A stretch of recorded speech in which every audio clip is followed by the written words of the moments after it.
Let me get into some game today. Let me get into today's topic. What I'm going to talk about today, ladies and gentlemen, I'm going to talk about hustle habits. That is the topic of today's show. Hustle habits, goddammit. Getting into the habit of being a good hustler or having good hustles. And the thing is, when people talk about habits, people usually think of a habit as something negative. And people usually take on negative habits. They take on the habit of using drugs, the habit of shooting up drugs, the habit of smoking, the habit of drinking, the habit of eating too much, the habit of tricking. That's a habit. Tricking is a habit. You have habitual tricks out here. But the thing is, a lot of people take on habits that are not constructive. So there's nothing wrong with the habit as long as the habit is constructive. So you take on a hustle habit, a habit that's going to benefit you, a habit that's going to bring something to the table, a habit that is constructive. Now, the first step of getting into the hustle habit, the habit of being a hustler, picking up hustle characteristics, number one, just got to be honest. Your hustle always has to come from an honest place. That's number one, because the thing is, when you're doing something you ain't supposed to be doing, you don't want to get into the habit of that. And that happens a lot with a lot of people. People get into the habit of doing some dysfunctional shit, and that's just a road to disaster. Because the thing is, man, there's a freedom in being honest and a freedom to being true to yourself. To be a hustler is to be free. That's the tenets of being a real hustler. You're free. There's a freedom. There's no constraints. There's really nobody over your shoulder. You doing what you do, and it's coming from a very honest place, and you can let your hair down and you can thrive with that hustle. When you're doing it in a dishonest place, there's always an insecurity there. Even on a subconscious level. And on the subconscious level, you will make dumb mistakes if you know it's coming from a negative place, because it's just a subconscious thing that goes on. But the thing is, man, people have to be honest with their hustle and true to themselves, because so much time and money and energy is wasted on fronting, trying to be something that you're not. And that's not a hustler. When you're trying to be something you're not, that's not a hustler. Black folks have that bad. Black folks, we're the kings and queens of flossing. We floss like a motherfucker. Flossing, acting like we got more than what we have, acting like we're something that we're not. We got a very bad habit of that. We spend too much time and money on that. So much time is wasted on clubbing, flossy ass clothes that we shouldn't really be buying yet. Just flossing, jewelry flossing, everything flossing, and we're not handling real business. We're not handling our real hustle business. Because hustling and flossing is not the same thing. And the thing is, when you're doing something you're supposed to be doing, you're supposed to lay low. And flossing and dirty hustling is a dangerous mix, because there's a lot of people out here dirty hustling, which I call scams. They're scam artists. And they're flossing with a dirty hustle, and it's not coming from a real place, and then you're setting yourself up for failure. This is why a lot of cats go to jail.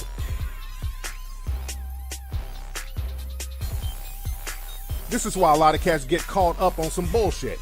Somebody emailed me earlier. They were asking me to talk about the Black Mafia family organization with Big Meech and all that. People have been wanting me to do a show about that for the longest, but there's nothing to talk about. Those guys were flossing. They were hustling, doing their thing, but they went overboard. They didn't know how to lay low, and they got caught out there. The Black Mafia family, there's books about the guys, Big Meech, and there's songs about the guys, but they made grave mistakes. These guys were flossing way too hard for the activity they were in. They were putting up billboards around Atlanta. You don't do that when you know you're doing some shit you ain't supposed to be doing. You don't floss like that. There was recently a video on YouTube of some dudes up in Milwaukee. They just got arrested. They just got indicted. These niggas had a rap video of them making crack cocaine in the house. They made a music video out of it and put it on YouTube. And I'm going to play the news clip. There was a news clip in Milwaukee that's circulating around the net. This is the clip.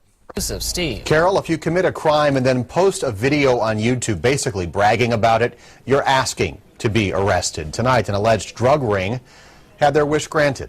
I got trap house money. Drugs, money, and bling. Law enforcement sources tell us the cast of this YouTube video are some of the same people named in a federal indictment. And the stars, L. Boog and EZ, are known to the feds as Earl Williams and Larry Hooker. This particular gang was unified and engaged in this conspiracy. Okay, so that's it. I don't want to play the whole clip, but that just goes to show how these fools are dirty hustling, not respecting the game, and doing too much flossing.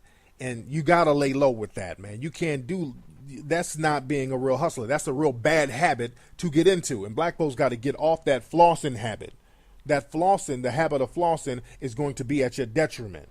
Y'all got to cut that out. Now, in a related story, there was a male prostitution ring that popped off, and there was a video posted on YouTube connected with that. This is it right here. Trust. Without it, there's no love. I'm joking. All right, I digress. I'm joking. I'm bullshitting. Let me put my Mac and music back on. But like I said, man, we got to stop the flossing. That's the number one thing. You got to stop flossing because that's going to be to your detriment. Now, the second habit of being a hustler, because flossing, you're creating a bunch of liabilities. You're throwing your money out there. When you floss, you're really throwing your money out there. You're buying dumb shit. You're just spending your money on bullshit. And black folks, that's another thing with black folks. Black people spend $3 trillion a year. Black people throw money away. $3 trillion.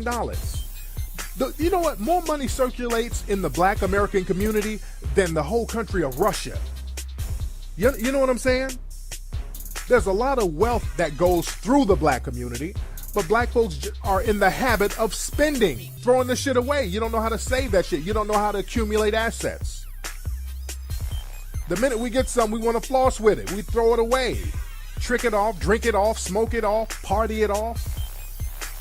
Black folks, we got to get into the habit of sitting our asses down and saving some paper and stacking some paper and getting some assets. Assets, that's just something that's going to make more money for you. Get something that's going to make more money. And it could be anything. It could be something small. It could be something major. It could be a business, something small. Let me give you an example. Today, I have people come by my house to clean my carpet.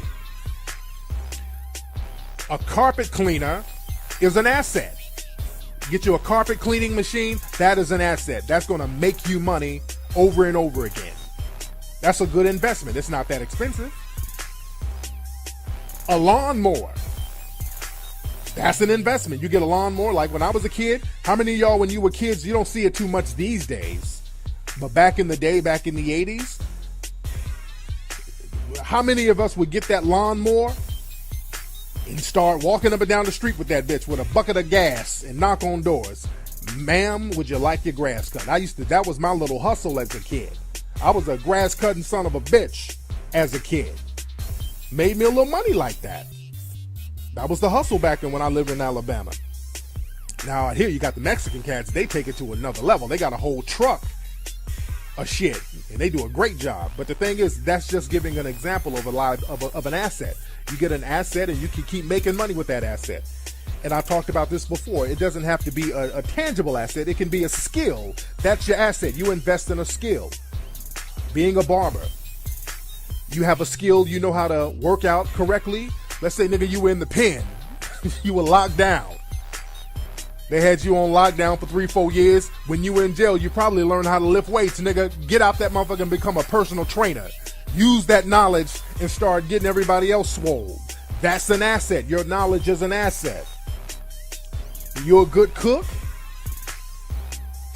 Some of y'all females out here, y'all cook your asses off. You, instead of sitting up getting fat, eating up all the shit, get you a catering service going on.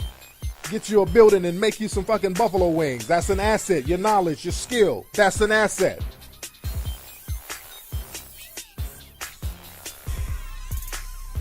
And the thing is, man, you got to get into the habit of expanding your knowledge. Because in order to get specialized knowledge, you have to expand your knowledge and see what piques your interest.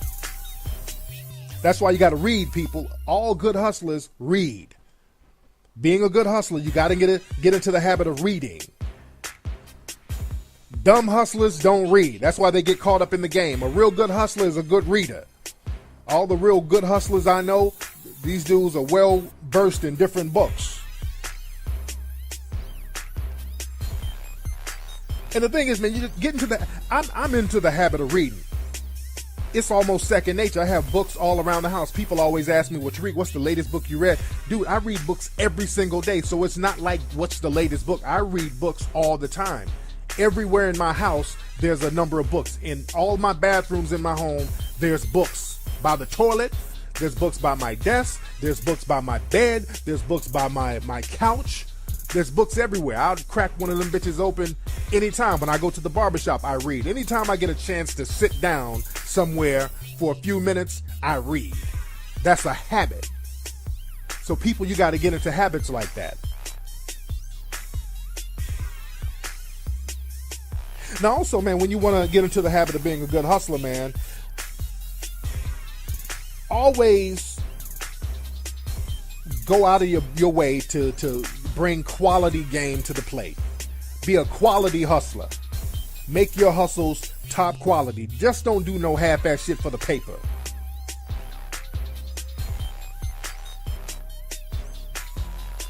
A good hustler, man, they take pride in whatever they're hustling about. And they know if you take pride in what you do, the paper's going to come eventually. Don't be the kind of cat that's just doing whatever just to make a quick buck. Because people can see that, and people are not going to want to do business with you. The best hustles are by word of mouth, when people can speak highly of you and refer you. Those are the best hustlers, when people can refer what you do, because the best hustlers don't have to advertise their shit. Their work speaks for itself. And you got to get into the habit of letting your work speak for itself. You know, people who always spam, because you see this on the internet a lot. People always like, hey, hire me, deal with me, do business with me, please do business with me. When they're begging for business, they always seem less reputable. And it's just like that with the dating game. When you step to women and you're damn near begging to get with a female, you seem less reputable. Whenever I see people spamming something, that makes me not want to be down with it. If you got to spam your shit, I don't want it. That means it's not reputable. People should come seeking your shit. When we're doing casting calls, well, we're done with the filming of the new movie, The Eugenist.